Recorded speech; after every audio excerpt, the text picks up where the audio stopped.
16 lease के definition की। तो मैं ज़रा लीज की डेफिनेशन लिख दूं यहाँ पे। अच्छा जी, लिखवाइएगा ज़रा भाई साहब, लीज क्या है?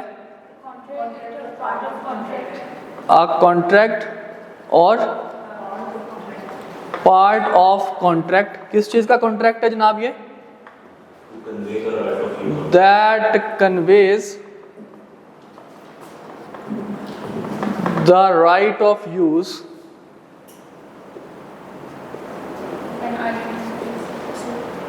किस चीज का right of use? An identified asset. किसके लिए? For a fixed period of time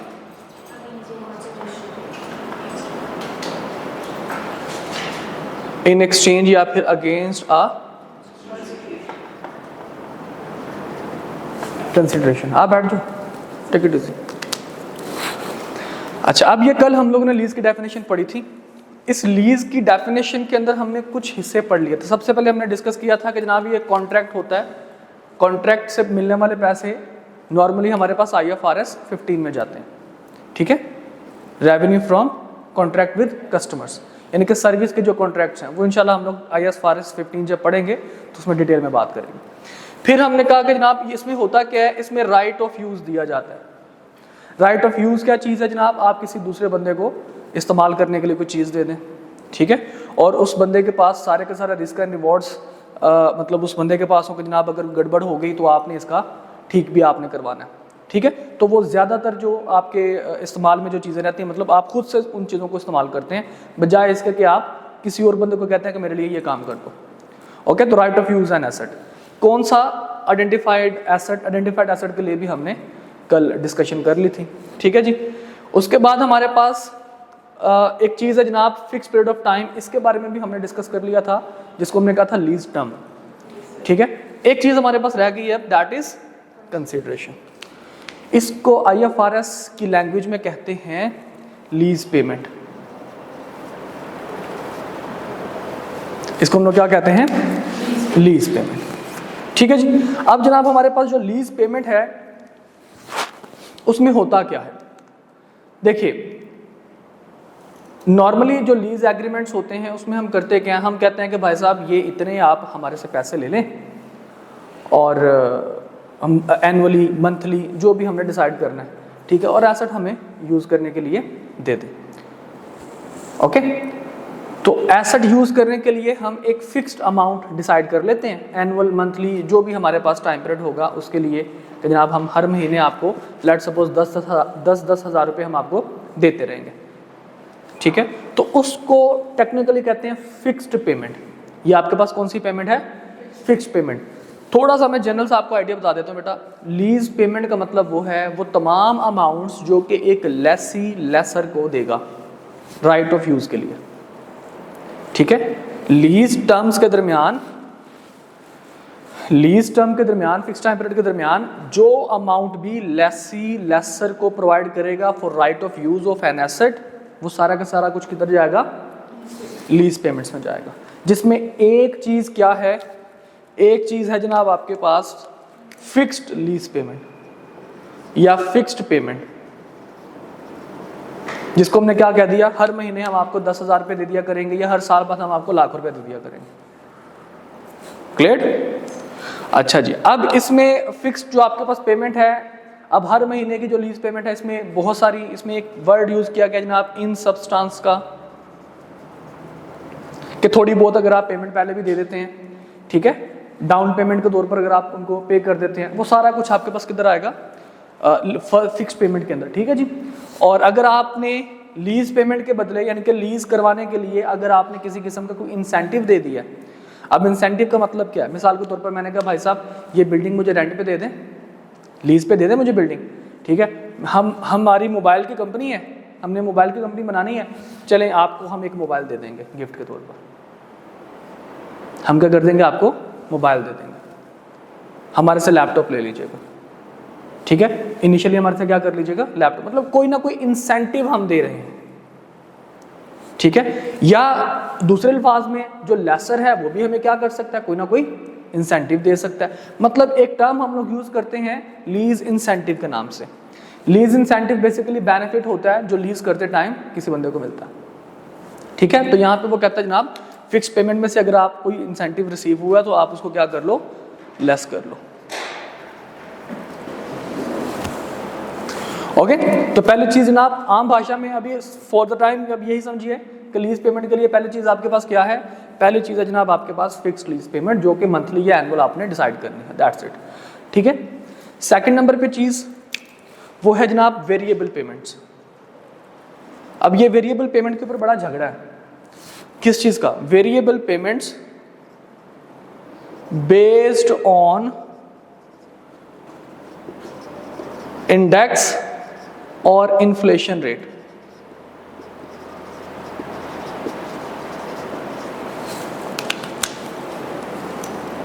अब वेरिएबल पेमेंट लीज पेमेंट का हिस्सा कौन सी वेरिएबल पेमेंट बनेगी ये हमने डिसाइड करना है। मिसाल के तौर पर मैंने जनाब एक फैक्ट्री जो है वो लीज पे ली है, मैं उसको कहता हूं कि भाई साहब अगर तो मेरी फैक्ट्री में होती है 1000 या उससे कम की प्रोडक्शन तो मैं आपको रेंट पे किया करूंगा 5 लाख रुपए। लेकिन अगर मेरी फैक्ट्री में प्रोडक्शन होती है ग्रेटर देन 1000, ज्यादा 1000 से ज्यादा की प्रोडक्शन, तो मैं आपको दे दूंगा 5.5 लाख रुपए। क्लियर, ठीक है, समझ आ गई बात की। अब यहाँ पे जो मेरा पेमेंट है, जो लीज पेमेंट है, वो मेरा फिक्स नहीं है, वो किस पे डिपेंड कर रहा है, वो डिपेंड कर रहा है प्रोडक्शन यूनिट पे। तो क्या यह लीज पेमेंट का हिस्सा माना जाएगा इसको? तो स्टैंडर्ड हमें कहता है कि भाई याद रखो variable payment based on index और इन्फ्लेशन रेट, सिर्फ इसको आप लीज पेमेंट वाला हिस्सा मानोगे, इसके अलावा जो किसी चीज पे भी बेस करे आप उसको हिस्सा नहीं मानोगे। अब यहाँ पे हमारा जो वेरिएबल रेंटल था वो किस चीज पे बेस कर रहा था, वो बेस कर रहा था प्रोडक्शन यूनिट पे। तो प्रोडक्शन यूनिट पे बेस करने की वजह से हम इसको क्या कहेंगे कि भाई साहब ये हमारे वेरिएबल पेमेंट का हिस्सा नहीं बनेगा। कौन सी वेरिएबल पेमेंट? जो कि लीज पेमेंट में जाएगी। इंडेक्स आपने इकोनॉमिक्स में पढ़ा होगा, सीपीआई पढ़ा, कुछ इस तरह का लफ्ज सुना था, कंज्यूमर प्राइस इंडेक्स पढ़ा था, इस तरह का लफ्ज कोई सीपीआई पढ़ा था ना, ये वही है। याद आया कुछ? बचपन में पढ़ा था हमने क्यूएम में कि प्राइस इंडेक्स बराबर होता है summation P N over summation P naught multiplied by 100, current year की price divided by base year की प्राइस मल्टीप्लाइड बाय 100। ये जिंदगी में कभी नहीं देखा? Are you sure? क्यूएम किससे पढ़ा था आपने? नहीं, नॉट इंजीनियरिंग का तो कंसर्न ही नहीं है इनके साथ भाई। क्यूएम किससे पढ़ा? क्यूएम स्टैट्स किसी है, स्टैट्स का पोर्शन सर आसिफ से पढ़ा। तो वो तो बड़े अच्छे टीचर हैं, वो तो उन्होंने तो बताया होगा, पॉसिबल नहीं है ये, वो आपको याद नहीं है वो अलग बात है। चले मैं फिर भी आपको थोड़ा सा बता देता हूँ बेटा, सीपीआई निकालना नहीं होता आपने, कंज्यूमर प्राइस इंडेक्स का मतलब इन्फ्लेशन का पता है कि नहीं पता? इन्फ्लेशन का पता है ना। तो इन्फ्लेशन कैसे निकलता है? वो सीपीआई की मदद से ही इन्फ्लेशन निकलता है, ठीक है। कि कीमतों में इजाफा हो गया, हमें कैसे पता चलता है कि किसी चीज़ की कीमत में इजाफा हो गया? जब हम उस चीज़ की कंज्यूमर प्राइस इंडेक्स को कंपेयर करते हैं, उनमें परसेंटेज चेंज देखते हैं। ओके तो सीपीआई या इंडेक्स नंबर एक ही बात है, और इन्फ्लेशन समझ लो कि दोनों के दोनों सेम है। ओके अच्छा, अब ये हमारी स्टोरी थी किसकी, कि जनाब हमारा ये जो वेरिएबल अमाउंट थी वो किस पे बेस कर रही थी? वेरिएबल रेंटल अमाउंट हमारे प्रोडक्शन यूनिट पे। लेकिन अगर मैं कहूँ कि जनाब आप सर अभी हम स्टार्ट कर रहे हैं 5 लाख रुपए रेंट से, जैसे जैसे इन्फ्लेशन बढ़ता जाएगा हमारा रेंट क्या होता जाएगा? चेंज होता जाएगा। साल के एंड पे या साल के एंड पे अगर इन्फ्लेशन रेट जो है वो 20% होगा तो हम रेंट कितना कर देंगे? इसका 20% बढ़ा देंगे, जो कि कितना बन जाएगा? तकरीबन 6 लाख रुपए। जी इसमें कुछ भी नहीं आएगा, मतलब जैसे वो 5 लाख को 5.5 लाख था, उसमें लीज पेमेंट का कुछ भी नहीं आएगा। उसको हम उसके साथ हम कुछ भी सलूक नहीं करेंगे, हम उसको लीज पेमेंट का हिस्सा नहीं बनाएंगे, हम उसको क्या मान लेंगे? वो अलग बात है कि हम उसके साथ क्या ट्रीटमेंट करें, वो एडवांस में जाके पढ़ेंगे इंशाल्लाह। सर 5 लाख तो फिक्स्ड पेमेंट नहीं है? नहीं, 5 लाख फिक्स पेमेंट नहीं है। उन्होंने कहा कि जनाब अगर मेरी प्रोडक्शन 1000 से कम होती है तो 5 लाख, 1000 से बढ़ जाती है तो 5.5 लाख, अब ये अमाउंट फिक्स नहीं है, इसीलिए तो मैं कह रहा हूँ कि अमाउंट वेरिएबल है। वेरिएबल का मतलब क्या होता है, जो context to context, situation to situation vary करती है। पहले सिचुएशन क्या थी, 1000 से कम या 1000 तक 5 लाख। अगर प्रोडक्शन पहले महीने ही 1000 क्रॉस कर जाए तो मैं फिर कितनी पेमेंट करूंगा उसको, 550 की। अगले महीने 900 रुपये, 900 प्रोडक्शन जाएगी तो कितनी पेमेंट करूंगा, 5 लाख की। तो इसका मतलब क्या हुआ, अमाउंट फिक्स नहीं है, ये किसके ऊपर बेस्ड है, ये प्रोडक्शन यूनिट के ऊपर बेस्ड है, तो अमाउंट वेरिएबल हुई। सर मतलब पूरी की पूरी फिक्स होनी चाहिए जी, एक दफा जो आपकी अमाउंट है वो आप हमेशा उसको फिक्स रखें। अब जैसे अच्छा, अब मैं बात कर रहा था कि जनाब ये आपके पास जो है वो इन्फ्लेशन है।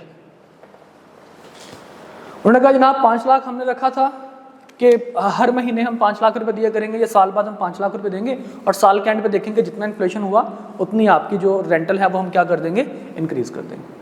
हमने कहा जनाब 5 लाख रुपए पहले साल या पहले महीने 5 लाख रुपए थी, और अगले साल पता चला जनाब 20% इन्फ्लेशन था पूरे साल में रहा, तो हम 20% इंक्रीज करके हमने रेंटल कितना कर दिया, 6 लाख रुपए। अब यहाँ भी देखिए सेम सिचुएशन है, जो आपकी अमाउंट है वो वेरिएबल है, वो फिक्स नहीं है, क्योंकि वेरिएबल कोई भी जो चीज़ होगी वो किसी ना किसी चीज़ पर डिपेंड कर रही होगी।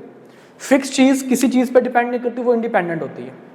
ठीक है, तो वेरिएबल, यहाँ भी चीज़ वेरिएबल थी, लेकिन यहाँ पे किस पे डिपेंड कर रही थी, वो कंडीशन किसके थी, प्रोडक्शन यूनिट के थी। ठीक है, यहाँ भी अमाउंट वेरिएबल है, चेंज हो रही है कॉन्टेक्स्ट की वजह से, लेकिन यहाँ पे किस पे डिपेंड कर रही है, इन्फ्लेशन रेट पे डिपेंड कर रही है। तो क्या इस वेरिएबल को हम लोग अपने लीज पेमेंट का हिस्सा बनाएंगे, तो हमें स्टैंडर्ड कहता है यस, आप इसको अपना लीज पेमेंट का हिस्सा बनाएंगे। Got it. लेकिन ये चीज़ें हर महीने साल बाद जब चेंज होगी, तो ये आप एडवांस लेवल का कॉन्सेप्ट है, ये सीफैप लेवल का, ये आपका कैप लेवल का कॉन्सेप्ट नहीं है। देखिए बेटा, मैं आप लोगों को पहले दिन शायद मैंने बता दिया था, मैं पहले भी आप दोबारा फिर आपको बता देता हूँ कि मैं जब भी कोई सब्जेक्ट पढ़ाता हूँ तो मैं सिर्फ उसको लिमिटेड नहीं रखता आपके लेवल तक। प्रैक्टिस हम इंशाल्लाह आपके लेवल की करेंगे, क्वेश्चन कॉन्सेप्ट जो भी होगा आपके लेवल का देंगे, लेकिन मैं आपको साथ साथ ये मेंशन करता जाऊँगा कि ये चीज़ आपने कहाँ पे पढ़नी। ठीक है, तो आप लोगों को सीफैप के बारे में भी आइडिया होगा इंशाल्लाह, क्योंकि यही चीज़ें हैं जब आप आगे चलकर सीफैप में पढ़ेंगे। थोड़ा बहुत फ़र्क है इसमें, लीज और लीज बैक वाला जो है वो पहले कॉन्सेप्ट हुआ करता था रिपोर्टिंग 2 में, अब नहीं है, अब वो फाइनल में चला गया, सीफैप में चला गया। ठीक है, तो अब जब हम वहाँ पे पहुँचेगा तो लीज और लीज बैक आपके बुक में भी नहीं है, सिलेबस में भी नहीं है, तो मैं उसका तज़किरा भी नहीं करूँगा, क्योंकि लेसी आपके सिलेबस में है, लेसर आपके सिलेबस में है, तो उनकी कुछ बातें आपके सिलेबस में है, कुछ बातें जो है वो आपके सीफैप में है। तो जो बातें यहाँ पे होंगी उनको डिस्कस करेंगे, जो सीफैप में उनको डिस्कस भी करेंगे, लेकिन प्रैक्टिकल जो क्वेश्चन करेंगे किन बातों का करेंगे, इन चीज़ों का करेंगे जो आपके सिलेबस का हिस्सा, ताकि आपको थोड़ा बहुत नॉलेज हो कि भाई ये हम वाकई ही कुछ स्टैंडर्ड पढ़ रहे हैं, वाकई हम रिपोर्टिंग 2 पढ़ रहे हैं, हम हमें कोई अकाउंटिंग नहीं पढ़ रहे। क्लियर? जहाँ तक किसी किस्म का मसला मसाइल, तो 2 अमाउंट हमने कहा जनाब लीज पेमेंट का हिस्सा बन सकती हैं, कौन सी, अगर तो अमाउंट फिक्स है तो फिक्स आ जाएगी, और अगर अमाउंट वेरिएबल है और वो इंडेक्स या इन्फ्लेशन रेट पे बेस कर रही है, तो फिर वो वेरिएबल कॉस्ट जो है, वेरिएबल पेमेंट जो है वो हमारे लीज पेमेंट का हिस्सा बनेगी। All okay? यहाँ तक के मसले मसाइल। अच्छा जी, इसके बाद एक चीज़ होती है बारगेन परचेज ऑप्शन। देखिए, मैंने एक गाड़ी लीज पे ले ली,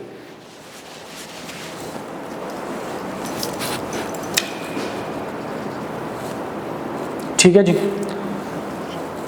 गाड़ी मैंने जब लीज पे ली तो मैंने कहा जनाब ये लीज हमारी होगी तकरीबन कोई 8 साल की,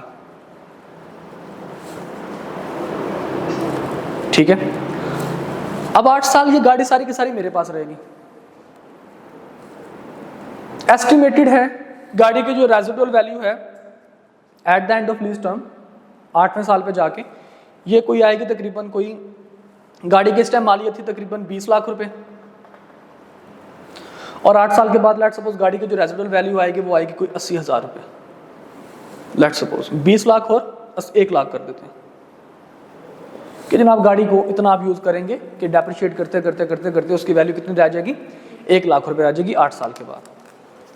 ओके, अब जो लेसर है उसने कहा भाई 20 लाख वाली मालियत का एसेट मैंने आपको दे दिया, आप उसको 8 साल तक जैसे आपका दिल करता है आप उसको चला रहे हैं, पंजाबी में कहते हैं जनाब मंड रहे हैं, ठीक है, वाह रहे हैं जैसे आपका दिल करता है। पहली वाने का मतलब पता है, जो हल चलाते हैं ना खेतों में, वो जो हल होता है वो पता नहीं किधर किधर जनाब जा रहा होता है, तो वो कहते हैं जनाब ये मतलब पहली वार है, पंजाबी जी पहली बार है।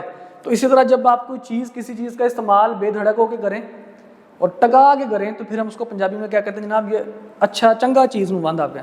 ठीक है जी। तो वाने का मतलब क्या होता है कि किसी चीज़ का अच्छा खासा इस्तेमाल करना, राइट ऑफ यूज़ जब आपको मिल गया, ठीक है, तो आपने अपने अब्बा जी की समझ के उसको अच्छा खासा उसका खाना खराब किया। तो अब 8 साल के बाद उसने कहा जी let's suppose estimated residual value कितनी है जी, 1 लाख रुपए।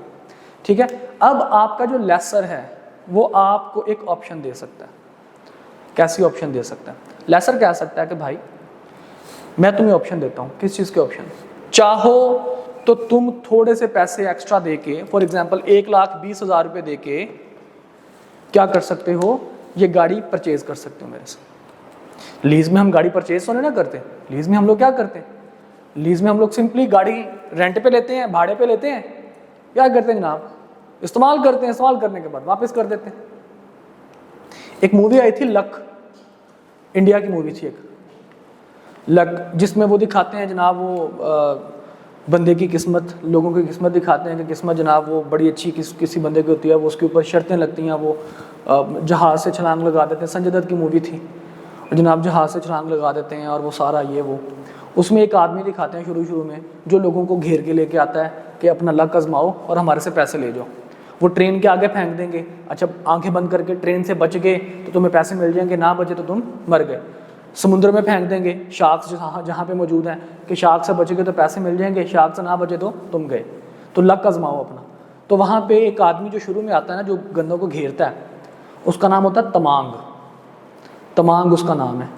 तो वो उसको कहते हैं जी तमांग भाई आप, वो कहता है जी चलो मेरे साथ में तुम्हें पैसे दूंगा, तुम ये करना तुम्हें पैसे दूंगा। तो कहता है तमांग तुम मुझे परचेज करना चाहते हो? हीरो कहता है तुम मुझे खरीदना चाहते हो? वो कहता है नहीं, तमांग खरीदता नहीं है, भाड़े पे लेता है। ठीक है, तो हकीकत में तमांग किस चीज़ पे लेता है? तमांग लेता है लीज पे। ठीक है, तो अब यहाँ पे eight the end of the year, अब वो जारी बात है इंसान की ज़िंदगी है तो हम उसके साथ उसको कंपेयर नहीं कर सकते। तो eight the end of year गाड़ी के पल्ले कुछ नहीं रह जाएगा। 8 साल में गाड़ी जनाब वो 20 लाख रुपए वाली गाड़ी 1 लाख रुपए की उसकी वैल्यू रह गई।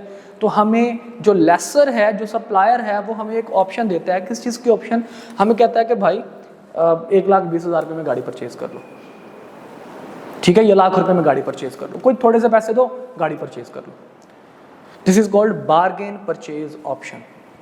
और अगर लेसी को ऐसा लगता है कि हाँ भाई एंड पे जाके गाड़ी मैंने परचेज कर ही लेनी है, वो सर्टन है, रीजनेबली सर्टन है कि वो इस ऑप्शन को क्या करेगा, एक्सरसाइज करेगा। ठीक है, कौन सर्टन है? लेसी सर्टन है। तो फिर जारी बात है at the end of lease term उसको एक्स्ट्रा पैसे देने पड़ेंगे और गाड़ी अपने नाम पे वो करवा लेगा। तो इसका मतलब क्या हुआ, ये भी किस में आना चाहिए? लीज पेमेंट में आना चाहिए।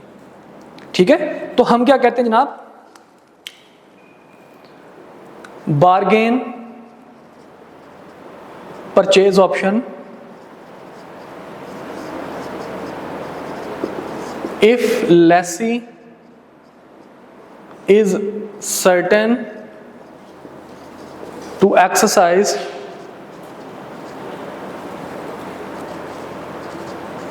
the option, to exercise the option। ठीक है जी, यहां तक किसी किस्म के मुस्लिम है। अच्छा जनाब, इसके बाद एक चीज़ होती है जनाब कि आपको लेसर कहता है कि भाई हमारी 5 साल की लीज टर्म है, या 8 साल की, हम एग्जांपल दे रहे थे गाड़ी की, 8 साल की जनाब आपकी लीज टर्म है। और अगर आपने 8 साल से पहले इस लीज टर्म को ख़त्म कर दिया तो आपको 2 लाख रुपए पेनल्टी देनी पड़ेगी। लीज टर्म से पहले आपने अगर लीज टर्म को ख़त्म कर दिया, लीज को ख़त्म कर दिया, टर्मिनेट कर दिया, तो आपको क्या करना पड़ेगा? पेनल्टी देनी पड़ेगी। अब ये भी लेसी के ऊपर डिपेंड करेगा, क्योंकि लेसी ने पहले ही एस्टिमेट कर लेना है। किस चीज़ का एस्टिमेट कर लेना है कि हाँ भाई मुझे इसकी इतनी ज़्यादा ज़रूरत तो है नहीं, मैंने ज़्यादा टाइम के लिए लीज एग्रीमेंट कर ली है, तो 2 साल के बाद, 4 साल के बाद, 5 साल के बाद मैंने इस लीज टर्म को ख़त्म कर देना है। इस लीज को मैंने क्या कर देना? ख़त्म कर देना। तो जारी बात है जब मैं ख़त्म करूँगा तो मुझे उस टाइम पे 5 साल के बाद लेट सपोज जाके मुझे पैसे देने पड़ेंगे। ठीक है। तो अब यहाँ पे भी लेसी अगर सर्टन है कि वो लीज टर्म को खत्म कर देगा, कैंसिल कर देगा, तो जाहिर बात है उसको लीज टर्मिनेशन पेनल्टी उसको पे करनी पड़ेगी, तो वो उसको भी क्या करेगा, लीज पेमेंट का हिस्सा बना लेगा।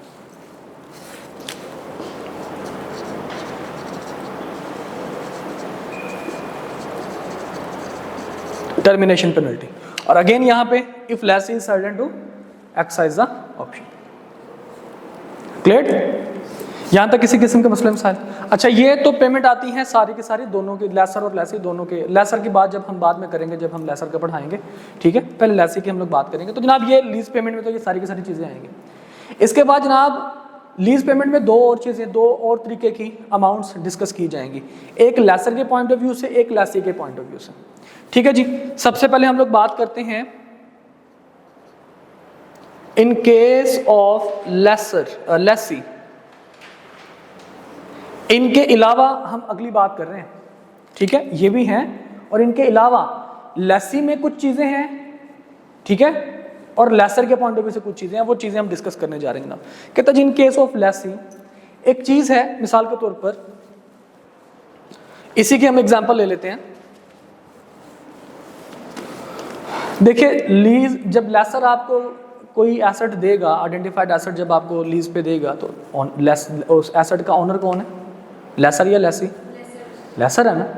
तो लेसर इस चीज़ पे बड़ा कंसर्न होगा कि यार पैसे तो मैंने लगाए हैं, मुझे तो हर महीने या साल बाद पैसे मिलेंगे सिर्फ राइट ऑफ यूज़ देने के लिए, तो मेरा एसेट जो है वो उसका बेड़ा गर्क ना कर दे कहीं ये बंदा। होता ना ये बात, राइट ऑफ यूज़ तो मैंने दे दिया उसको, भाई जैसे दिल करे वैसे करो, लेकिन यार कुछ फील होगा उसको कि यार मैं एक एसेट उसको दे रहा हूँ, मतलब खाना ख़राब ना कर दे कहीं गाड़ी का, कहीं बाद में मेरे इस्तेमाल में ना रहे। मैं जो बात अभी करने लगा हूँ उसमें और बार्गेन परचेज ऑप्शन में थोड़ा सा फ़र्क है, वो फ़र्क आप लोगों को मैं समझाऊंगा। तो कहता है जनाब कहीं बेड़ा गर्क ना कर दे मेरी इस गाड़ी का। तो वो कहता है अच्छा मुझे बताओ कि जब तुम मुझे गाड़ी 8 साल के बाद वापस करोगे, इसको भी मिटा रहा हूँ, 8 साल के बाद जब तुम मुझे गाड़ी वापस करोगे तो तुम कितनी गारंटी देते हो कि इतने पैसे मुझे इसके मिल जाएंगे? लेसर लेसी को क्या कहता है कि जब तुम लीज टर्म के बाद 8 साल के बाद जब तुम मेरी गाड़ी, जब तुम मेरा एसेट मुझे वापस करोगे, तो तुम्हें क्या लगता है कि जनाब कितने के एसेट मुझे वापस करोगे, मतलब कितनी तुम गारंटी देते हो कि जनाब तुम मुझे पैसे इतने वापस करोगे? वो तो मेरे से दो जी प्लीज़।